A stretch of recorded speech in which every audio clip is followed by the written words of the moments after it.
Hey everyone, welcome back to Real Talk, the show where I break down the films that have left a lasting mark, whether that's through their artistry, their impact on the industry, or just sheer, undeniable entertainment. I'm your host Josh, and today we're taking a trip deep into the woods, where fear isn't about what you see, but what you can't. That's right, we're talking about the Blair Witch Project, the movie that took a camcorder, a handful of actors, and a haunting legend, and turned it into one of the most influential and profitable horror films of all time. Before Paranormal Activity turned bedrooms into haunted nightmares, before Cloverfield had us running from monsters through shaky handheld footage, the Blair Witch Project proved that sometimes the scariest thing of all is not knowing what's out there. Now, if you're like me and you were around in the late 90s, you probably remember the buzz around this film. And I don't just mean the usual trailer drops and magazine write-ups. I mean something different. The kind of, did you hear about this? Word of mouth that had people questioning whether the events in the film had actually happened. You see, the brilliance of the Blair Witch Project wasn't just in the way it was filmed. It was in the way it was marketed. A simple, low-budget indie horror that convinced people, actual moviegoers, that what they were watching was real, turning a small project into a full-blown cultural phenomenon. And today, we're going to dig into why this film worked, what made it so terrifying, and why does it still hold up, even after all the years of found footage imitators, and where, if anywhere, does it stumble, maybe just a little bit. So grab your maps, check your compass for due north, and make sure you don't lose sight of your friends, because once we step into the woods, there's no guaranteeing we'll make it back out. Hey, need a boost without the crash? Head over to dubby.gg, that's dubby.gg, for all your energy drink needs. No sugar, no fillers, just clean focus and serious flavor. And here's the kicker. Use the code REALREAL, REALREEL, at checkout and score 10% off your order. That's REALREAL, one word, for 10% off at dubby.gg. Fuel up, stay sharp, keep it real. Looking for chills that crawl up your spine and reviews that cut deeper than a butcher's blade? Welcome to Real Talk Horror Edition, where classic slashers, indie creepers, and cult nightmares are dissected with a bloody passion. Whether you're into slow burns or splatterfests, we've got the guts, the gore, and the geek out. So dim the lights, press play, and let your darkest curiosities run wild. Real Talk Horror Edition, where horror lives and breathes.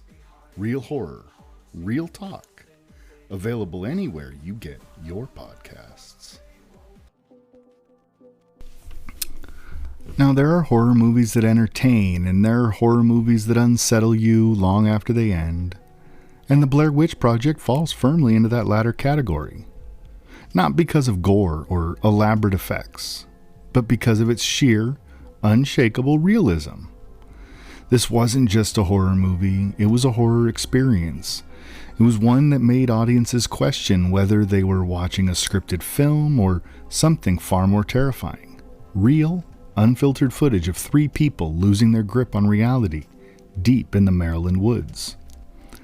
But what makes the movie even more fascinating is that the Blair Witch Project wasn't just a success, it was a phenomenon. It reshaped horror filmmaking. It revolutionized marketing and tricked an entire generation into believing a legend that had been completely fabricated. But how did a movie with no major stars, no traditional script, and no special effects become one of the most profitable films of all time? Well, let's go back to where it all started. In 1999, horror was an interesting place. Slashers were making a comeback thanks to Scream and its self-aware meta horror vibe. Hollywood was still banking on big-budget effects, and even supernatural horror relied on polished cinematography and star power. And then, out of nowhere, along came the Blair Witch Project, A movie that looked like it had been shot on a home video camera by 3 students who had wandered into the woods and never returned. It was directed by Daniel Myrick and Eduardo Sanchez. The film starred Heather Donahue, Joshua Leonard, and Michael C. Williams. All unknown actors playing fictitious versions of themselves.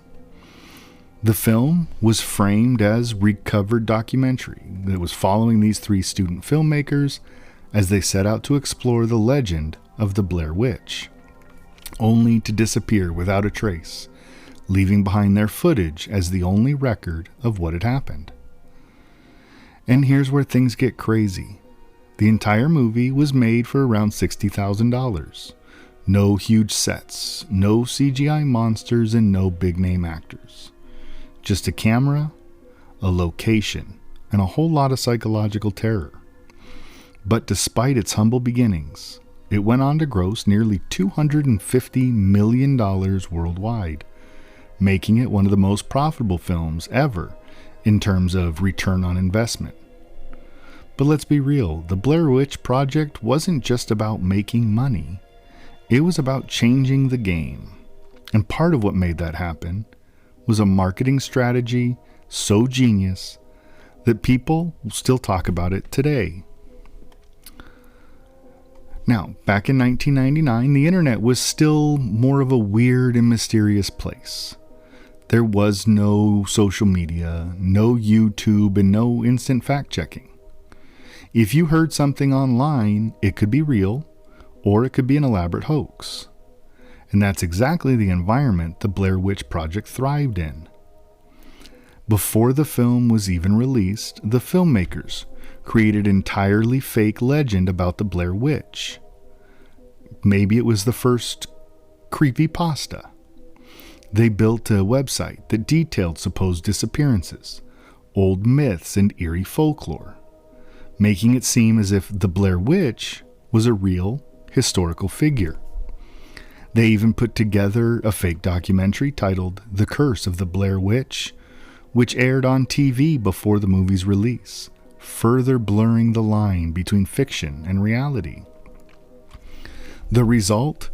People went into theaters believing that what they were about to see was real footage. Some thought Heather, Josh, and Mike were actually missing or dead. Their IMDb pages even listed them as deceased for a time, just to add to the illusion. And it wasn't just the marketing that made this film seem authentic. The way that it was shot and performed played a huge role. Instead of a traditional script, Myrick and Sanchez gave their actors a rough outline of the story and then threw them into the woods with cameras, essentially forcing them to improvise everything. They weren't told exactly what would happen to them each day, only that the situation would gradually get worse. The directors even messed with them psychologically to heighten their performances. They limited their food, left creepy stick figures and rock piles outside their tents, and even had crew members sneak around at night making unsettling noises. The actors' fear and exhaustion were completely real, which is why their performances feel so raw to this day. The stripped-down approach, relying on improvised dialogue, naturalistic acting, and slow-building dread, well, that was what made the Blair Witch feel so genuine. It didn't need any flashy monsters or a sweeping score to be terrifying. It just needed a camera, an isolated forest, and the primal fear of the unknown. But why are we still talking about this movie 25 some odd years later? Simple, because it still holds up. Even after all the found footage horror movies that came after, Paranormal Activity, Cloverfield, Wreck, there's just something about Blair Witch that feels unique. Maybe it's the rawness, maybe it's the eerie simplicity. Maybe it's the fact that deep down, we're all just a little afraid of getting lost in the woods at night. It's more than just a horror movie, it's a piece of film history. If you're a fan of horror, indie filmmaking, or just love a good urban legend, this is a must-watch. Just maybe don't watch it alone.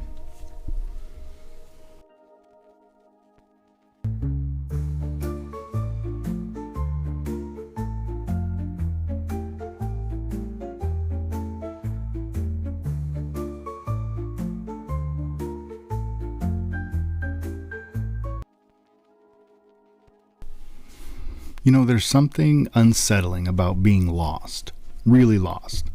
Not the kind of loss where you miss a turn on the highway or take the wrong exit, but the kind where you have no bearings, no clear direction, and no way to call for help.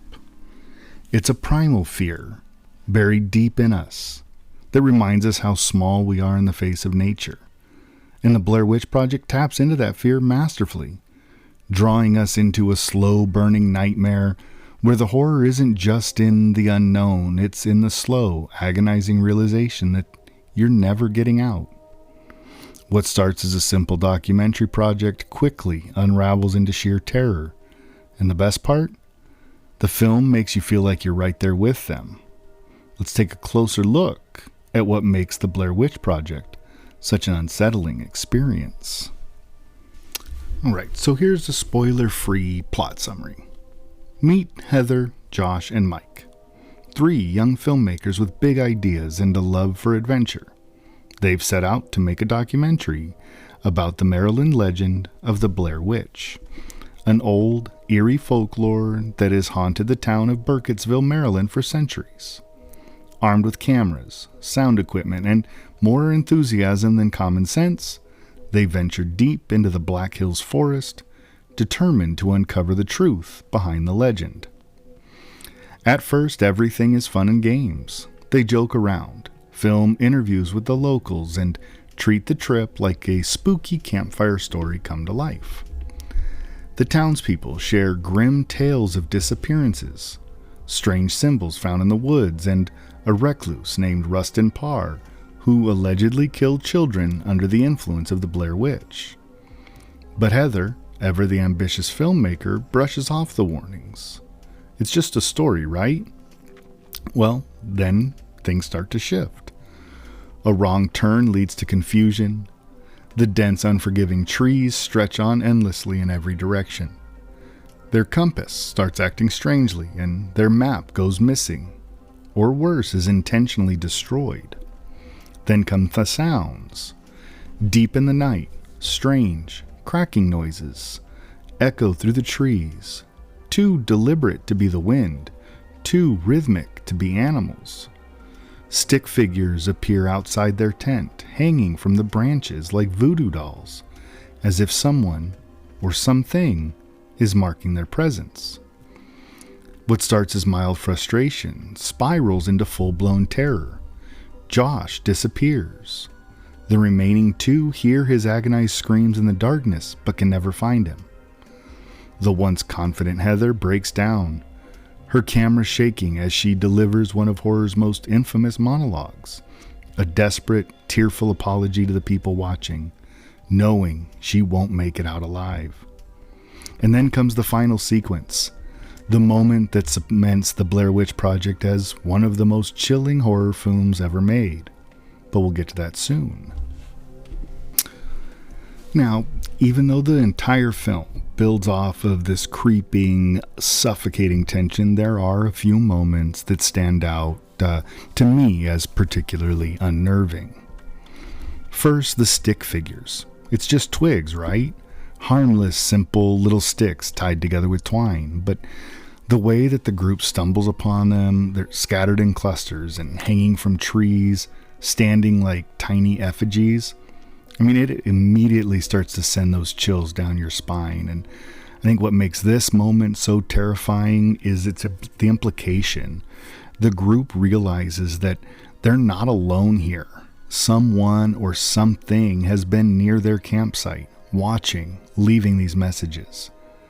And then comes the worst part. The figures just multiply. What was once just a few strange artifacts quickly turns into an overwhelming and inescapable presence surrounding them from all sides. And then there's the tent attack. I mean, this is where the movie takes that hard left turn into sheer panic. In the dead of the night, the tent is violently shaken from outside. Snapping branches, rushing footsteps, and this deep guttural growl send the group scrambling, bolting into the woods without thinking. They run and run and run, but they don't see anything. And that's what makes it so effective. We never see the monster. We never see the witch. There's no CGI creature lurking in the shadows. It's just pure atmosphere. The fear of the unseen and the unknown. And the actors were actually kept in the dark about when this scene would happen. Meaning their fear, it's 100% real and you can feel it. The breathless panic, the genuine confusion, it's not just acting, it's survival instinct kicking in. And then the final scene. By the time the film reaches its climax, we're just as exhausted as the characters. Heather and Mike, desperate and broken, stumble upon an abandoned house deep in the woods, and it's an old, decayed shell of a building. Walls covered in childlike handprints and floors creaking under every step. Then, from somewhere deep inside the house, they hear Josh's voice. They rush through the halls, down the stairs, into the pitch black basement. The camera swings wildly, Heather screaming for Josh, and then a silent figure stands in the corner, motionless, facing the wall. The camera drops, black screen, no music, no explanation, just cold, empty silence. And that's it. That's the end. It's a really chilling finale because it leaves you with more questions than answered. The what happened, who or what was in the house. And most terrifying of all was the Blair Witch ever real? Or was something much worse at play? And whatever the case, the Blair Witch Project is just subtle, creeping horror. It proves that you don't need over-the-top jump scares or these big special effects to be terrifying. Sometimes, all you need is a dark forest, a lost map, and the overwhelming realization that you are completely and utterly alone.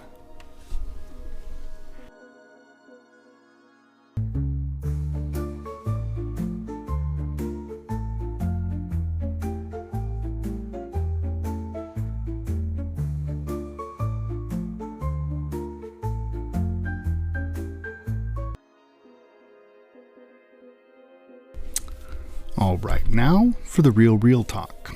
What do I think of this film? Now, if you've ever been lost before, like really, truly lost, I think you'll understand the particular kind of fear that the Blair Witch Project taps into.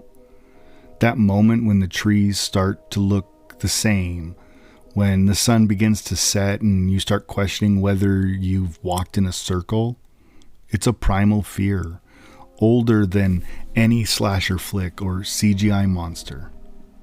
It's not about what is haunting you, it's about not knowing. And that is what makes the Blair Witch Project such an effective horror film.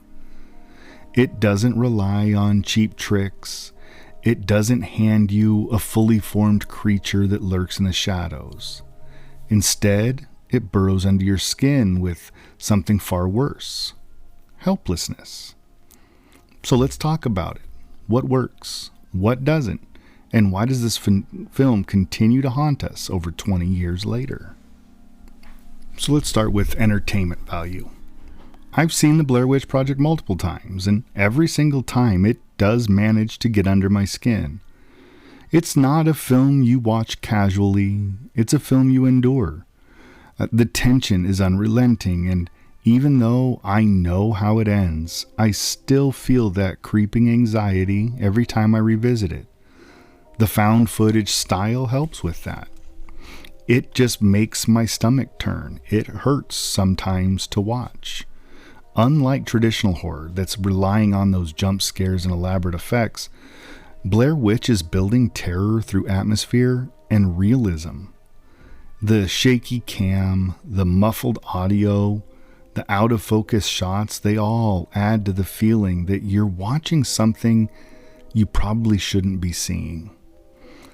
There's no booming score to signal when something scary is coming.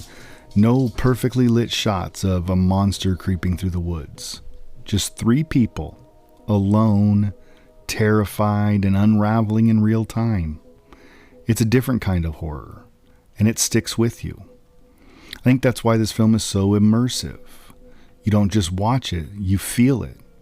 You feel the exhaustion of the characters. You feel the frustration of being lost. You feel the sheer terror when something isn't right, but you can't see what's wrong. It's a slow burn, but when it finally reaches its climax, it leaves you feeling drained, and honestly, that's what good horror should probably do. So let's talk about the storytelling, because one of the biggest complaints people have about this film is that nothing happens. And sure, if you're expecting a traditional horror film structure with rising action, a mid-movie scare, and a big monster reveal, well, you're not going to find that here. But here's the thing, nothing happening is the point. This isn't a movie about a witch running around in the woods cackling in the background. This is a film about the slow descent into madness. It's about losing control over your surroundings. It's about paranoia and dread creeping in until it's too late. The pacing here is deliberate. It takes its time, first luring you into a false sense of security before pulling the proverbial rug out from under you. At first, it feels just like a camping trip gone wrong. Then, Josh goes missing. It feels like a mystery. And then, before you even realize it, you're trapped in a nightmare. The real horror isn't what's lurking in the trees. The real horror is the idea of something lurking in the trees. It's the not knowing that's terrifying. Some of the best horror films understand this concept. Jaws kept the shark hidden for most of the movie. Paranormal Activity made you terrified of an empty hallway. The Blair Witch Project made you afraid of twigs snapping in the distance. And then there's the final act where everything falls apart. The last 10 minutes of this film are pure chaos. The screams, the frantic running, the eerie silence when it all stops. And then, the final shot, the one that haunted audiences for years. A lone figure standing in the corner of an abandoned house. No explanation, no last-minute rescue, just an abrupt gut punch, ending that leaves you stunned. Now, I'll be honest. I do think the ending could have been slightly stronger. While I love the ambiguity, I also understand why some people walked away feeling unsatisfied. Maybe a little more context, just a tiny bit more, would have given it that extra punch. And actually, I think just if we had that character standing in the corner, when the camera, just before everything goes black, if that character began to fall, just to drop into nothingness, I think that would have given just a little more punch. But all of that aside, I still appreciate the rawness of it. Horror, especially this, is meant to be unsettling, and this film really refuses to give you the comfort of closure. So at the end of the day, The Blair Witch Project is really a masterpiece of minimalist horror. It doesn't rely on any expensive effects or any elaborate set pieces. Instead, it taps into universal fears. Getting lost, being hunted, not knowing what's real. So I'm giving this film a 9 out of 10. It's almost perfect. It's immersive. It's terrifying, and it's one of the most influential horror films of all time. The only reason it doesn't get a 10? Well, that ending, while effective, I really think could have had just a little more punch. But honestly, that's a minor nitpick in an otherwise groundbreaking film. If you've never seen The Blair Witch Project, I highly recommend your first time watching it alone, in the dark, With the sound up, let yourself get lost in the experience, let the fear sink in, and then, when it's over, ask yourself, was it just a movie? Or is something still out there in the woods?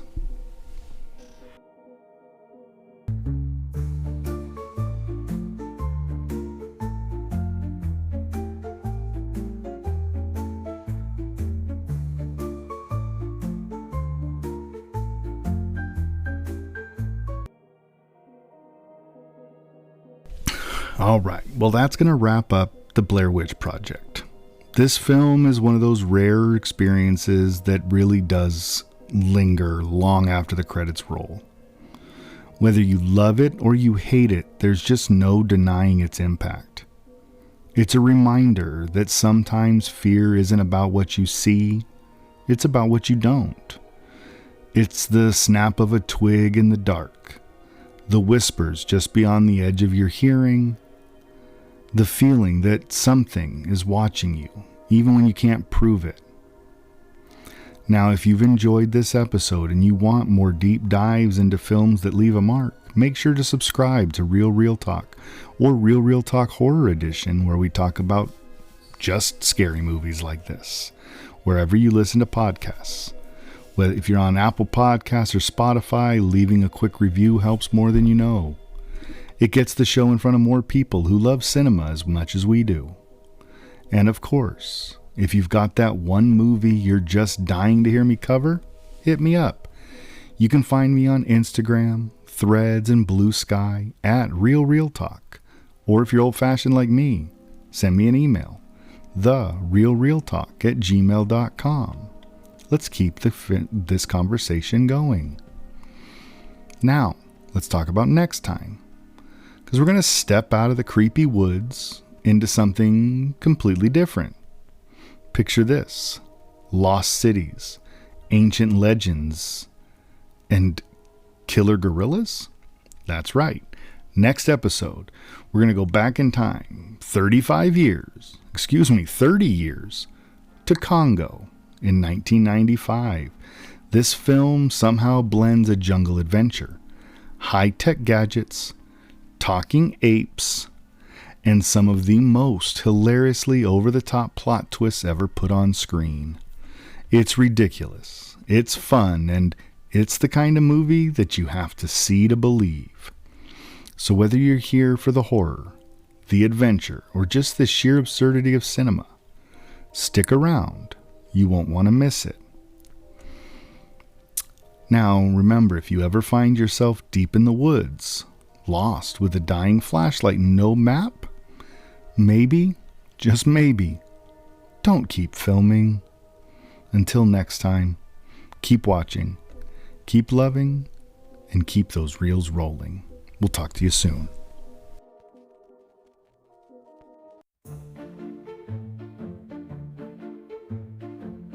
Underneath the silver screen, gleam, gleam, talking reels and all their schemes.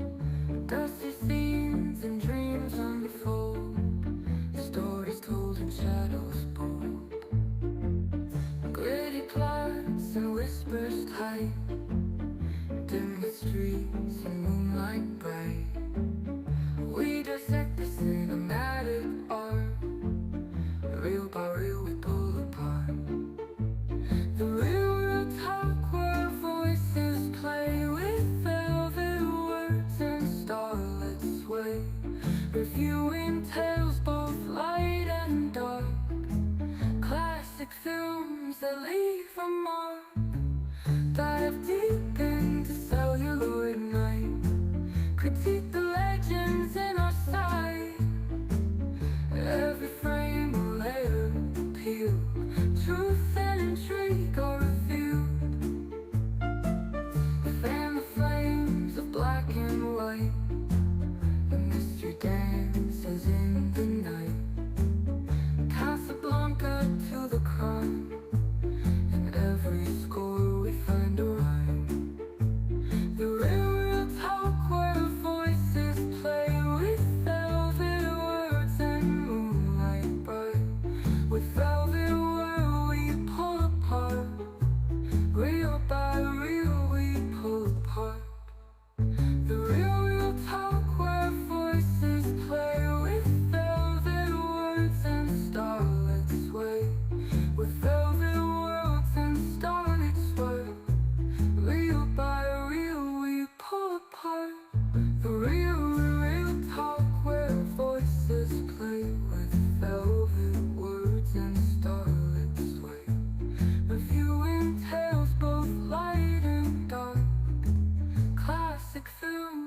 leave a mark.